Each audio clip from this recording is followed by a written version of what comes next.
The vanguard of the new invasion was usually a lone shepherd, often an ex-convict.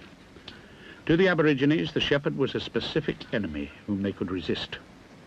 In 1823, the Aborigines began to attack, fire stick in hand and their hair plastered with ceremonial red ochre. Their initial object was the isolated shepherd's hut. The European advance had proceeded, corridor fashion, along the valleys and flats. The Aborigines kept to the high ground with the trees as cover. They developed a pattern of watching from above and then suddenly attacking the sheep and the hut in the clearing below. The huts were simple structures of timber, very susceptible to fire. At the most, the shepherd might have 1 or 2 companions. His nearest neighbor could be 100 miles away. The hut was the vulnerable outpost of the European advance.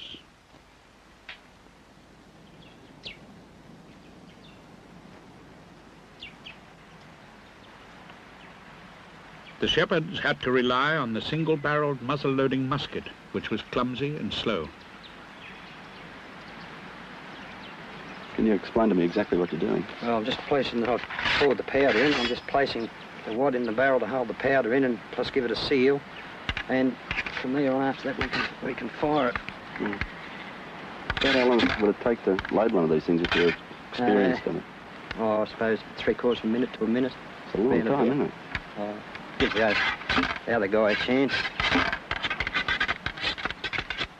No weapon could be simpler than the Tasmanian spear. It was simply a stick with one end sharpened and hardened in the fire. But it was also a stone flint which ignited the powder. And unlike the spear, which was accurate to 100 yards, the musket was not reliable. Not so good that time. In their first year of attack, the Aborigines killed 13 shepherds.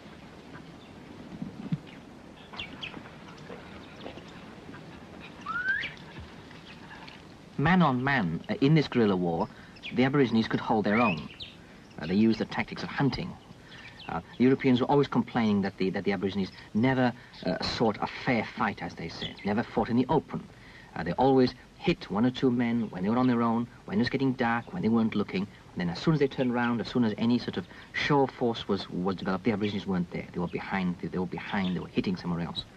This was classic guerrilla warfare, and the Aborigines were brilliant at it. There were 4 black men killed to every European man killed. This was the best ratio ever achieved in the colonization of Australia. This was the one response which they knew well because of their own society, killing black men and also killing animals. But it was achieved at a terrible cost.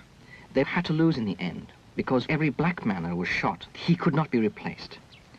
Every white man who was killed could be replaced. In the autumn of 1825, 9 Europeans were mortally speared within 10 days. Huts came under long siege. There was fear.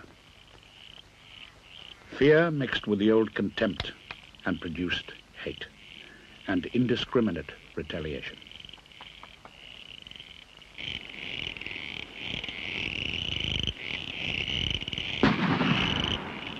By 1825, 1,200 Aborigines remained.